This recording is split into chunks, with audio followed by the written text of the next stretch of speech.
we as humans aren't programmed to go up to people that look the complete opposite of us and want to start digging deeper into what are our commonalities. You'll always gravitate towards something that there is some sort of visual similarity. So for us with DYSKO, we wanted to break that paradigm and start saying, okay, that person over there, I would never, ever, ever, ever think that we'd have anything in common because we have nothing externally in common. There's no exogenous commonalities between us, but in the endogenous commonalities, just brimming over with similarities and things we do have that make us very, very similar.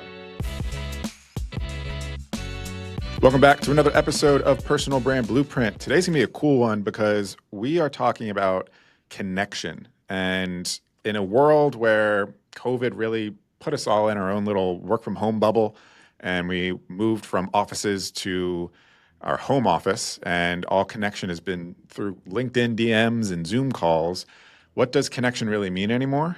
Also, the big part about personal branding is how do we stand out and how do we look like this top influencer guru person, but at the same time, we still want to feel like we're amongst the people and one of the people as well. So what's the balance there, right? So that's why today I have Daniel Goddard, founder of underthein.com and DYSKO, which is going to be a fun app that we're going to talk about later on that's coming out shortly, probably be out by the time this episode is live, where he's walking us through. Well, DYSKO is really an app that encompasses the concept of connection. So we'll talk about how connection plays a part in our lives, how we can better connect with people, and some of the ways that he's helping that happen. So Daniel, welcome to the show. Dave, mate, thank you very much. Hey, everybody, how you guys doing? Wonderful. So this is going to be a fun one, but I do want to start more so with your history, because you actually have a really interesting history, very different than a lot of the guests that are on the podcast, because you have a good kind of entertainment history as well, and then grew into business, which I always love when athletes, entertainers start in kind of one arena, but then find that, I'm more than just that, and I have so many other things that I want to do and grow on to have this like second life. So talk us through that. Yeah, I went to university in Australia to do business. Economics specifically, and also work basically in the Security Exchange Commission, so in the stockbroking, merchant banking world. I dropped out with about 6 months to go because basically I kind of got to that point where even if I got the degrees, I knew I wouldn't do anything with it because it wasn't making me happy. And I realized I got to that point where I was doing it for everybody else, to make my parents happy, to make my dad happy, following the path of my brother, who my mom, who both went to college and got their honor degrees, or which is what you call like an MBA over here. And so I went in the path of acting. I think more than anything, it was just for me. It's not that I wanted to go, I have to like answer this calling, this creative calling. It was, if anything, acting to me gave me an opportunity to say, well, I could do a different spectrum of things. You could be a cop, you could be a lawyer, you could be an engineer, you could be whatever. Therefore, you weren't just boxed into one specific area. However, I ended up in this position where you as an actor actors are interesting animals, because if you have a successful career, it means that you predominantly do follow direction. And I don't mean from a director, I mean direction in the sense that you'll be here at this time, on this date, wear these clothes, say these lines, move this way, do these things. And it's extremely rewarding, but at the same time, if you have an entrepreneurial spirit, it's something that only has a certain, it only has a certain amount of give and take. So for me, I've always had an entrepreneurial spirit. I think when I left Australia and ended up in the US, that was the beginning of my entrepreneurial journey and my branding journey, because I was searching for what it is that was going to complete me, in the sense that, here's what I have to offer and here's how I would like to try and communicate that message. After 1,100 episodes of soap opera, Young and the Restless was the show. And prior to that, I had my own show called Beastmaster, which was basically like a Tarzan, Hercules, Xena sort of show, where I had a pet tiger, a pet eagle, and We did that.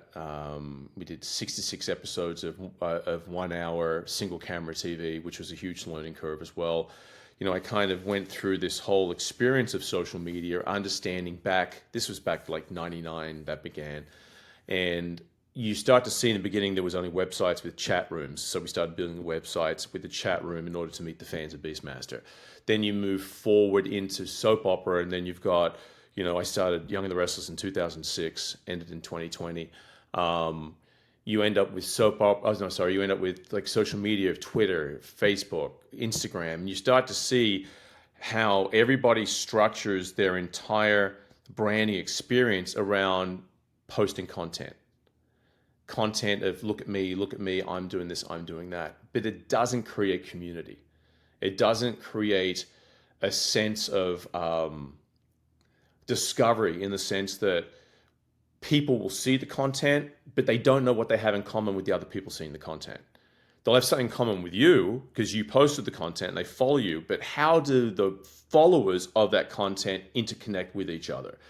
And along the path of doing soap opera, I did a lot of personal appearances, a lot of conventions, and I started to realize that people would line up and they'd get to the front of the line. It's a group of girls, girls, guys, didn't matter. It'd be some form of like groups, because very rarely people would go on their own. And the first thing you'd always hear is, we became friends, the people standing next to each other, because of your character on Young and the Restless, or because of Young and the Restless. The experience brought us together. And I'd be like, well, what was that?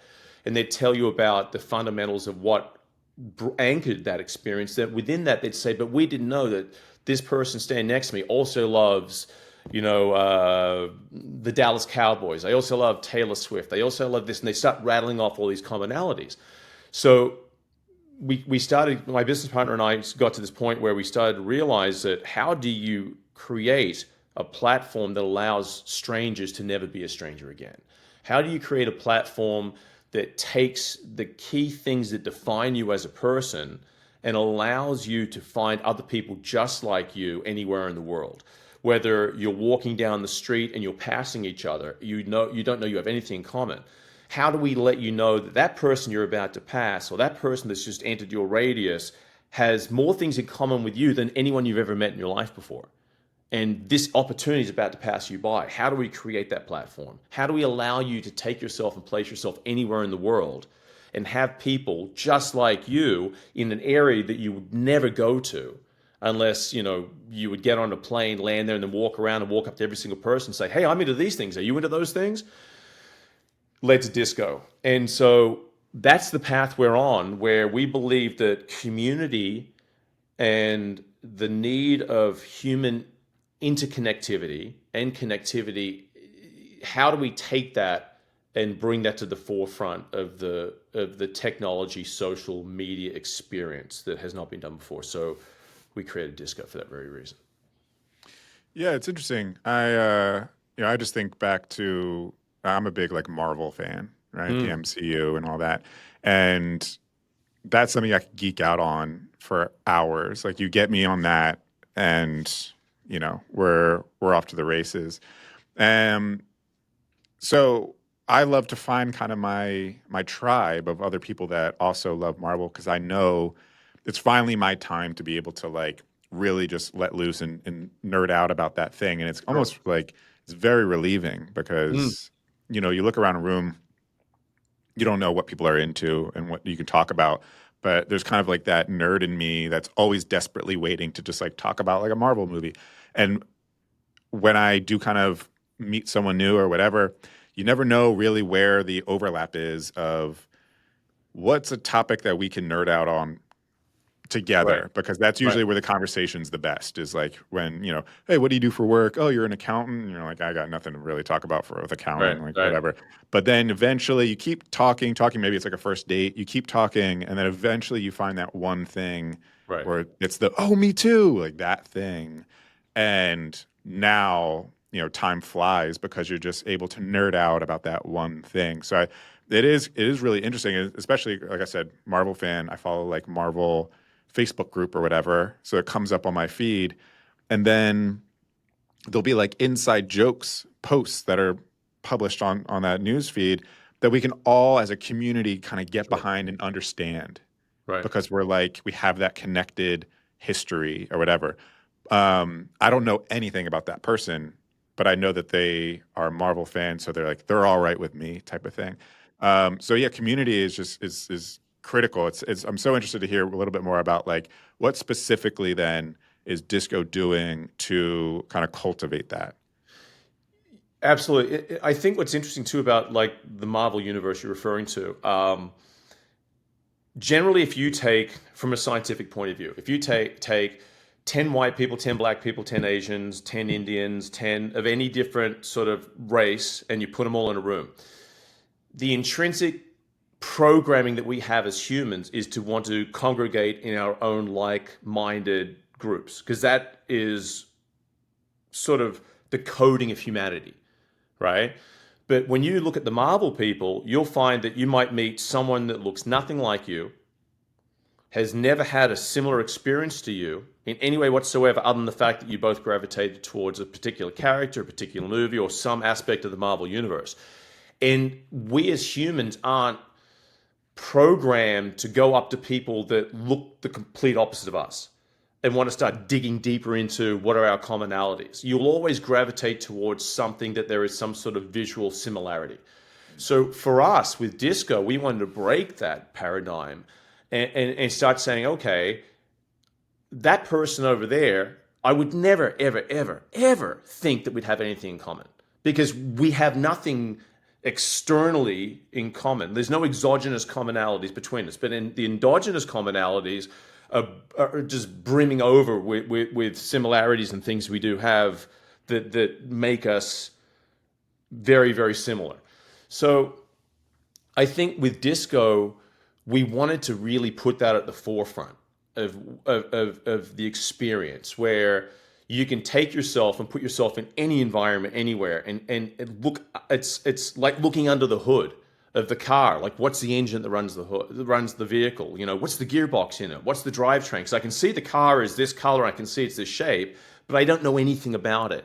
And you want to talk about, like, you know, you say nerding out, you get a bunch of car nerds together, all of a sudden it's like, oh my God, you've got the Hemi big block and you've got the triple shift fast switch mode gear shifter with the X drive, you know, and that's where humans also will find that it doesn't matter what it is, that we all have things that define us, and it's like water cooler talk. You know, what player did what in the game on Monday, you know? So DYSKO is designed to get rid of the external factors, the external trappings as fast as possible. So you can be a kid who goes to a new school on the very first day and say to yourself, you could stand on the campus or at the school and go, who at the school right now is just like me? And then what was interesting in our first version of DYSKO, we used augmented reality. So you could stand on campus, hold up your phone, and then as you look around using your camera, all the profiles of the people that match would appear. If you look in that direction, over near that building, a profile would appear. That was 2021, and we found that we thought we were onto the cure for cancer. We thought no one's done this. This is it. But AR came and went too fast, and people yet didn't have the faith, the trust, the desire, or the confidence to give themselves over to AR. Even Apple with their iVision glasses, they're shutting that whole division down because it just didn't pop as the way people thought it would pop. But what we also didn't have is the ability to use AI, because what AI does for us now, it takes away the heavy lifting, where what we discovered was once people were connecting and they were matching, then they still had to rely upon their own skill set and bury their fears and lift up their internal courage to say, no, I'm going to reach out to that person. So we scrapped the AR version. It's now a map-based app where you can look anywhere in the world, see the map, see somewhere, place yourself there, look around, see everybody there. You enter hashtags. So when you set up the application, basically you choose from 100 social tags and 100 work tags. Social tags will have every sport, different generations, genres of movies, different things. You can also create your own tags. So if it's a work-based thing, you can create, you know, whatever it is that you're doing, if it's a convention that's specific to you. Then you would choose your work tags, your social tags. you end up with an amount of tags you have. It's 100 is the maximum we let you have because we don't want to get the math extrapolating too far. So then you now are in an area where you've dropped into a new school. You're going to go there in the fall. You place your DYSKO billboard because we couldn't help ourselves. We want to give everyone the option of placing themselves anywhere in the world. So you can place up to 10 billboards. So let's say you want to go to 10 different schools. You can place yourself at 10 different locations and then walk away from the app.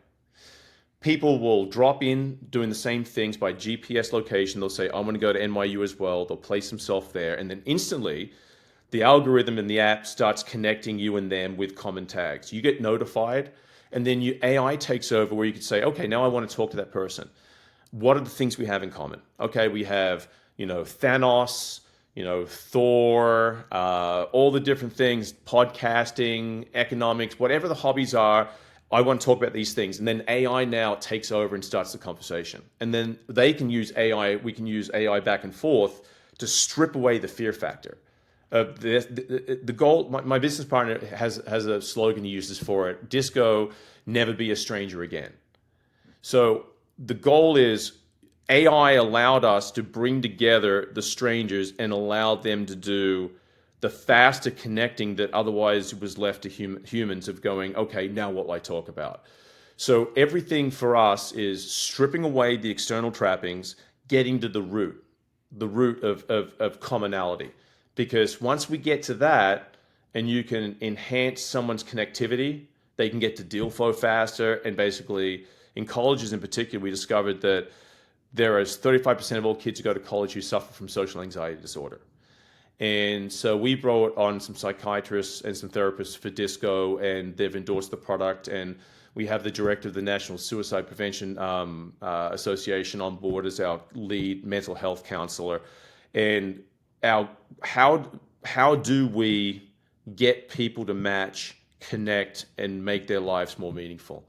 That was the goal. And exteriors don't matter. It's all about what's inside, what makes you human, what makes people want to connect with you. And AI's allowed us to do that. Hey, Blueprint fam, if you're enjoying today's episode and finding my guest insights valuable, then you'll definitely want to subscribe to the Personal Brand Blueprint podcast as we drop weekly guest interview episodes just like this one. And on that note, you obviously also see firsthand how powerful being an effective guest like the one you're watching on this episode right now can be at attracting qualified, interested leads directly into your sales funnel. But I know what you're thinking. You want to get into guest podcasting, but starting feels confusing and overwhelming. What equipment do you need? And how do you look and sound great? And how do you turn listeners into leads?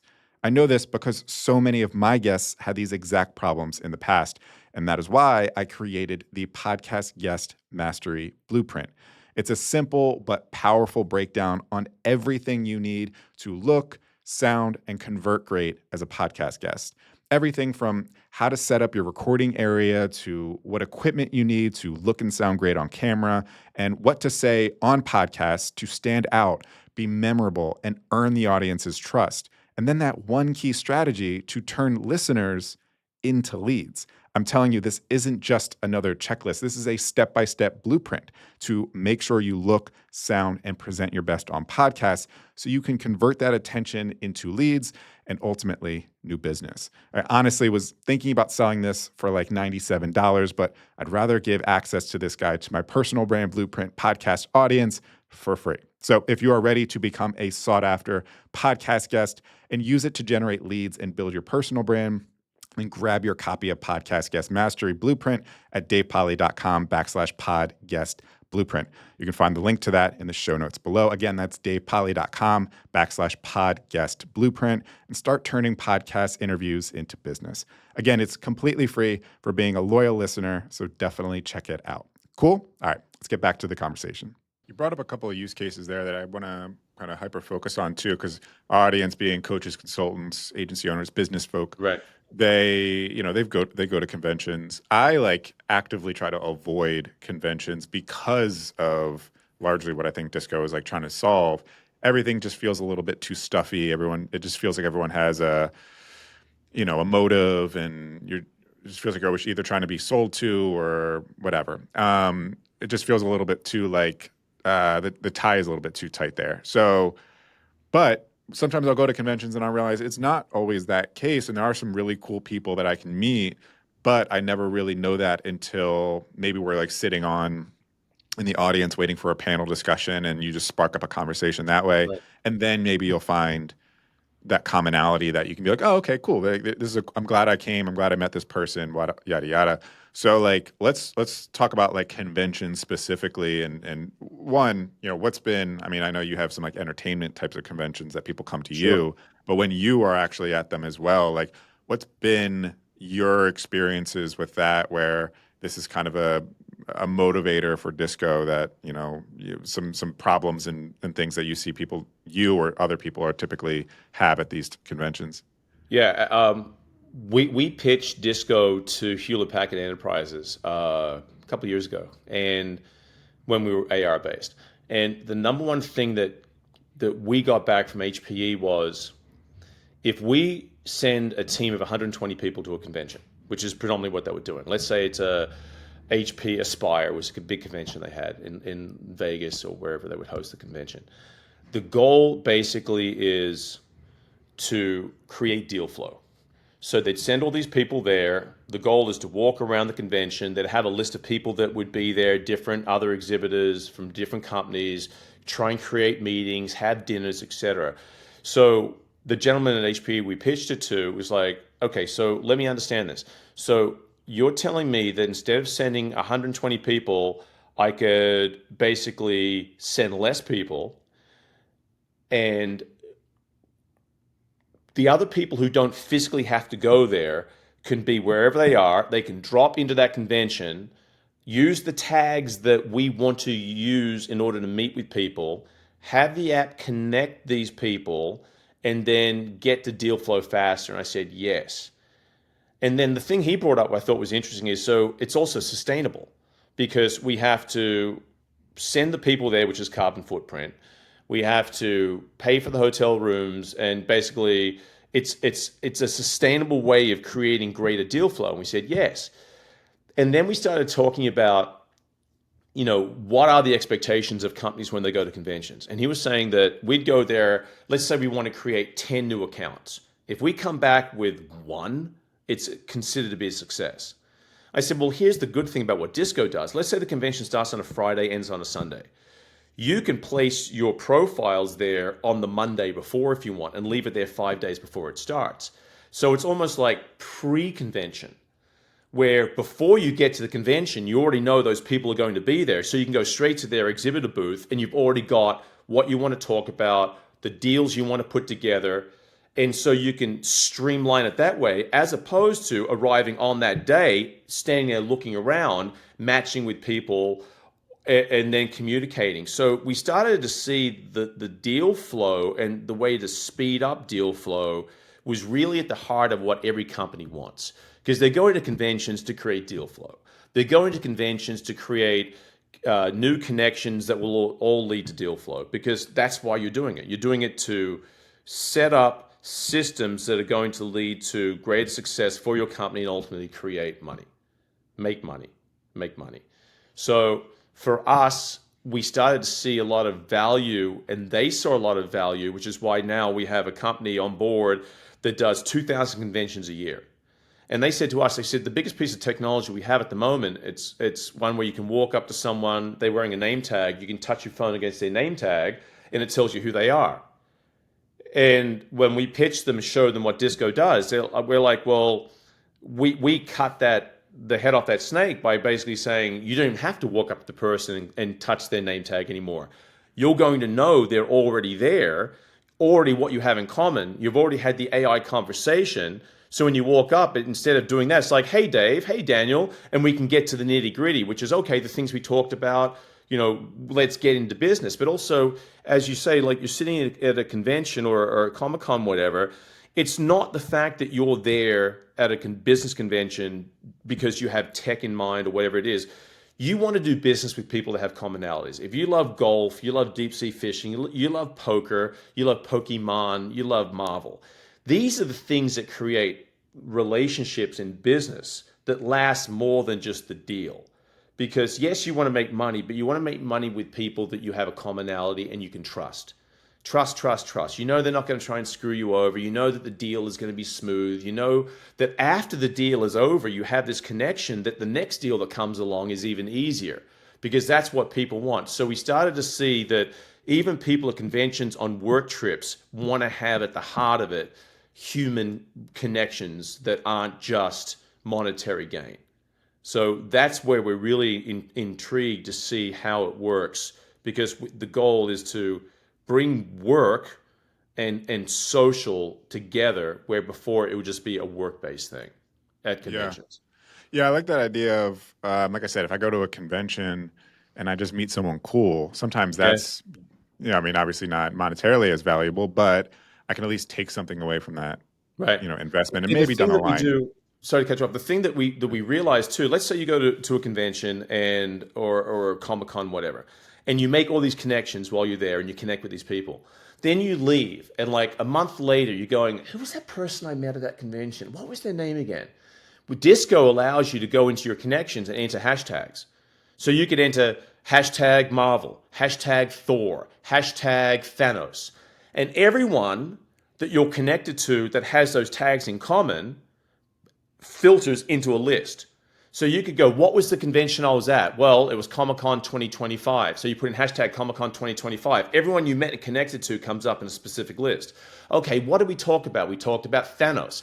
Hashtag Comic Con 2025, hashtag Thanos. It'll filter it down as well. So it's a way post convention, post conference to filter and categorize those people that really, not just in that moment, but moving forward, have that connection that can move forward to further events. And it's not just a use case scenario for that one moment.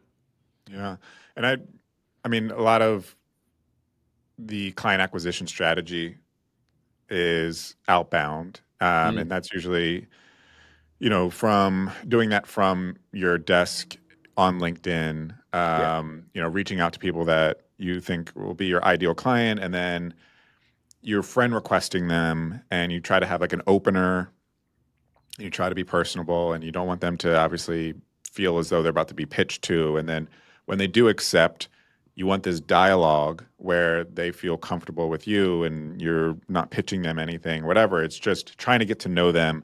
And the best strategy for like just connecting with people and eventually potentially leading into something that could be beyond just a new relationship, maybe it's a client, maybe it's a partnership, is right, to just start with the foundational, like, do we trust each other? Do we have right, things in common? Are we just good people? And right. then you have to pass that sniff test and then move on to the transactional stuff. And I how know long like does that even take for that process to play out? Because you send a message, you got to wait for them to get back. They get right. back with a message. You reply with a message. So it's a week later that you've been sitting there constantly just doing this. How about you compress all of that down to 20 seconds? hmm So talk us through like what is that experience like? So if we're at like a convention or anything, for our specific audience, they're out and about from a business perspective, and there's like the AI is doing the conversation in the background. What's the expected um, experience between the AI having the conversation and then you actually meeting that person IRL? Right. So the way the AI works is when you connect with someone, whether you walk within their radius, you can set your radius at like 200 yards up to 10 miles. So you're at a convention hall, convention center. Let's say in the middle of it, the radius is half a mile around. You could say, I want to set my radius at half a mile. You walk into that area. Every single person in the convention, if they're using DYSKO, appears on a map. We can press the sort button, which will bring up everybody's profile, so you can swipe through them, and you'll see on every account you'll see an orange circle with the number of tags you have in common. Let's say you see an account and you have 10 tags in common. You see what the tags are. You then choose from those tags what it is you want to talk about. So you could say, okay, I want to have a social tone or a work tone conversation. You choose what tone you want. And then you choose the tag. So you can mix a little bit of work, a little bit of social, and let the AI begin a conversation that then reaches out to that person, introduces yourself, focuses on the work, focuses on the social, and then that person then can see what value the relationship would have if they responded back. They then see what they have in common with you. They can then choose to use the same tags to reply back, or they can see they want to maybe change. They go, okay, cool. They talked about X, Y, Z, but we also have deep sea fishing in common. So let's talk about that. Let's focus on that. So ultimately, you can get to the nitty gritty pretty quick. Once you've created that sort of like trust factor, then you can take over the conversation manually and be like, hey, I'm hungry. You want to get some lunch? I'll meet you at the X sign over by the doors of such and such. Or what's your number? I'll call you. So it comes down to visually seeing the person, seeing what you have in common, allowing the AI to begin the icebreaker side of it, and then allowing, once the sniff test has been done and the trust factor is built up, getting to that point now where humans do what humans do best, which is face-to-face communication. Because COVID stuck everybody in a room. COVID made everybody turn to, some form of remote work where they would have to try and put themselves out there remotely. But there was nothing out there other than like a Facebook group, like you were saying, or a LinkedIn that allowed you to attend or visit somewhere and still, as if you're there in person, do what you do best, which is meet people like you. So the goal of DYSKO is to do what you can do, but do it better, because you can't walk up to every single person at convention and say, here are the 10 things I'm into. What are you into? Next person. You would literally walk around. People go, who's that crazy guy? Just go up to every single person, asking what they're into. By the end of the 3 hours of doing it, at least you'd know what you have in common with people, but they'll think you're crazy. So we take the crazy factor out of human connection and just make it streamlined, fast, really simple. I want to talk about the AI part of it, because it sounds like you were going like AR, and then AI kind of really started to have its heyday over the last 3-4 years, and it's amazing kind of the personality that AI can actually have these days. And, me personally, I'm in automation, content automation and AI to help streamline content for your personal brand, which might take the form of like a newsletter or a social post. But in this case, the AI for DYSKO is like really acting as you from a conversational standpoint. Yeah. What was the experience, and like, how are you thinking about, all right, how do we formulate this AI logic to really represent the person so that the conversation can feel natural and not too robotic? Yeah, we built our own AI engine that basically, the goal of the AI was to make it as human as possible. How do you have real conversations that don't come across as robotic, but also it's got to be professional? So allowing you to manipulate the tone, whether it be a social tone or a work tone. And on our back end, we can start to polish as we start to see the social tone. It may be too juvenile for one particular group, so we can start to age it up a little bit, strip out some of the sort of the colloquial, sort of catchy, chatty stuff. But we wanted to have, in particular, two very definitive different AI chat models. One is I'm a professional and I want the tone to be professional, or the other one, I'm social and I'm using it for dating. I'm using it because I'm going to go backpacking through Europe and I want to meet people that follow, sort of my fundamentals. Ultimately, we'll introduce more chat models into it, which allows you then to possibly choose social, and maybe there'll be a slider where it's like, I want to balance it between a little work, a little social. But in the beginning, we have to start collecting data, and AI is all about the data, because you can only really create a machine learning model when you start to get the data coming in, and you can start to see how people respond to that data, and then you can start adjusting it. So it came down to, how do we make it as human as possible within the constraints of AI at the moment? Because AI is still, although it's 3 years old roughly, as you say, in what sort of like look at ChatGPT and the way it works, it's still learning and getting better. So AI for us is a learning curve, but at the same time, it's a game changer for what it lets us do. Yeah. Yeah, I find, I mean, it's like you said, it's something you really have to train. I've done experiments where I've gone on to each of the AI models, Claude, ChatGPT, Mm, Grok, which is Twitter or X's mm, AI and such, and I've given it the same prompt, and each one will come out with a very, very different answer. I'll mm, create a LinkedIn post for me in this language model, this language style, around this topic and all that, and each one kind of comes out with, sometimes it's overly formal, sometimes it's too informal, whatever. But the more you kind of train it and give it feedback, the more it understands. Okay, I see. Like, I'm taking my wildest guess as what you think I should be generating here, and then you have right, to be like narrow the boundaries right. as it comes on. Yeah. So what's like the grand vision? Like what's like the best case scenario you see for DYSKO in the next like 5 years? Like how do you see this thing really starting to grow? Yeah, DYSKO in the next 5 years, my grand plan is to allow everyone to create an AI version of themselves. Um, and that allows you then to set yourself out in the world. You can say, I want to walk from the bottom of Manhattan to up to Harlem, for example. I want you to take this route. I want you to go in this direction. And then you set it out.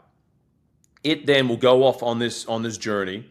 Along the way, it'll be passing people who are also going about their own journey, and it will meet, match, connect. You allow your AI self to have conversations with people on that journey. A certain amount of time goes past, and then you tell it to report back to you, and it will present to you along the throughout the day, or however you choose it to present back to you, who it met, what commonalities you have in common, the conversations that it had based upon what you want your AI self to talk to people about when you meet people that you have in common, then report back to you.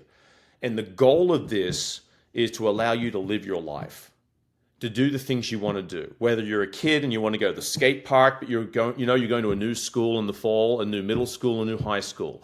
You're working at your summer job before you go to a new college. So you don't have to be sitting there doing the work yourself. And that to me is what AI does. AI is no longer having to write the document. You could say, I need a document that does this, does this, does that. And it condenses time for you. So how do you take people's time and allow them to allocate it to other aspects of their life that are more enjoyable from a human point of view? Because we're starting to become organisms and entities that are grinding 24/7. All we do is grind, grind, grind, grind. And how do we strip all that away and get back to almost like, the European way of living?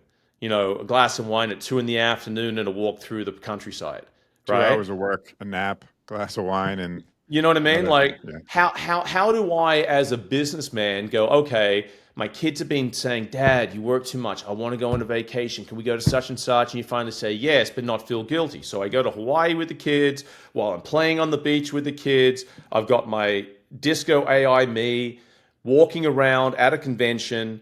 I can put myself at 10 different conventions throughout while I'm there playing with the kids. Walk around, meet people. I could say my son's going to go to this school in the fall. How does he create his AI self, send himself to the school, walk around? My other child wants to go to Paris for a vacation with his friends after he graduates school. How does he go there and start meeting people? So the goal for me is creating an AI version of yourself that does not turn into Terminator. The Sure. goal is to have something that is a representation of the best values that you represent.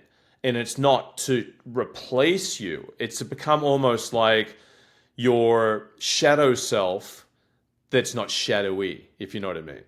Yeah. So you send it out, it does the heavy lifting for you, it reports back, and it basically becomes your best friend that makes your life easier, not harder. Yeah, it's an interesting point you mentioned about the 24/7 hustle and grind of, especially, I know many people face it, but as solo founders, we are the entire business. So a lot we have to give our attention to a lot of departments. Right. And so even when the like sales and marketing side of our business is done, we still have account management and Oh client my God, yeah. fulfillment and whatever. So that really traps us in our homes or at a coffee shop or whatever. It attaches us to our phone or our laptops a lot. And the task of being social sometimes continues to fall down to the bottom of the list. Like I've made a point for 2025 to really make sure that I'm like grabbing a cup of coffee with a friend every week just to like really get myself out of the house and be social again. Right. So this idea of like allowing you to be social even when you are still working is kind of an interesting It's one. guilt free, and Yeah, that's the hardest part because we've been trained to feel guilty now if we're not constantly trying to get something done. Gone are the days when it's okay just to sit there and just watch the trees blow in the wind. You go, oh, I shouldn't be doing this. I've got to be doing such and such. Oh my God, I've got to go and get this done. You know.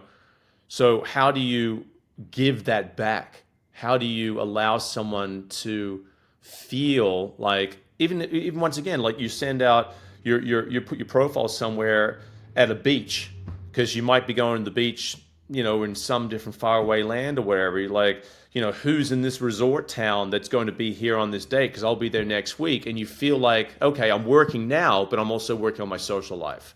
yeah, Or I'm on my social life in real life, but I'm working on my work life in AI.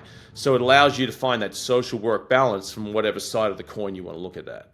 sure. I love that. Daniel, this was awesome. So I know this isn't out yet, but it probably will be by the time this podcast is out. Yes, it So will. where can people go to learn more about it? Yeah, it'll be available on Android and iPhone, so it's in the Play Store and it'll be in the App Store. It's DYSKO. It's spelled DYSKO.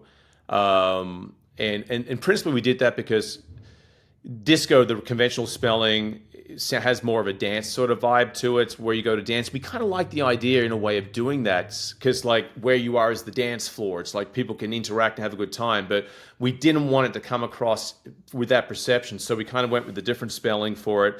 But DYSKO, it'll be in the App Store or the Play Store.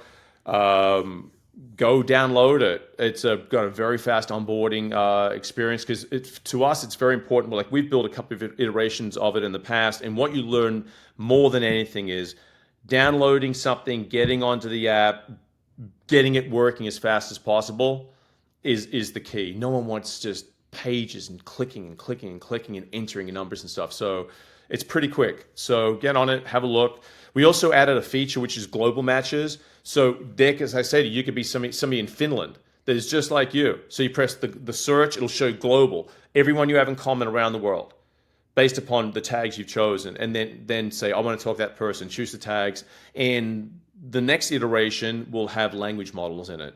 So you can talk to anyone, any language, anywhere. So there could be someone right now in Swaziland that's your mirror image that you never would have met, and now you can meet them. So that's our Beautiful. goal. Bring strangers together, never be a stranger again. Love it. Go download that now and then come back to this podcast, leave a comment for Daniel, let him know how much you love it, and then go leave a 5-star review in whatever app store you downloaded it from. Daniel, this was awesome. Is there any Hey, final notes you pleasure. have for our audience? I'm sorry, what'd you say? Any final notes you have for the audience? No, just thanks. I mean, check it out because our whole goal in building this is to bring people together. And I mean, you have podcasts where people come on and they'll listen to it because they have something in common. So the goal is how do we just create human groups that can really, in this chaotic world we live in now, almost just find some solace of relief and commonality. So I'd love to hear what you guys have to say. Download, love a review. And Dave, I appreciate your time and it's been a pleasure. For sure, man. All right. Thank Appreciate you, you bro. coming on. My pleasure. Thank you very much. You want to see me break down how today's guests can use those tools within the personal brand blueprint strategy to attract, convince, and convert new qualified leads so you can do the same for your business? Then check out this episode here. Or if you want to continue to hear more incredible personal branding origin stories and learn more valuable personal branding skills from my awesome guests, then check out the full playlist of interviews here.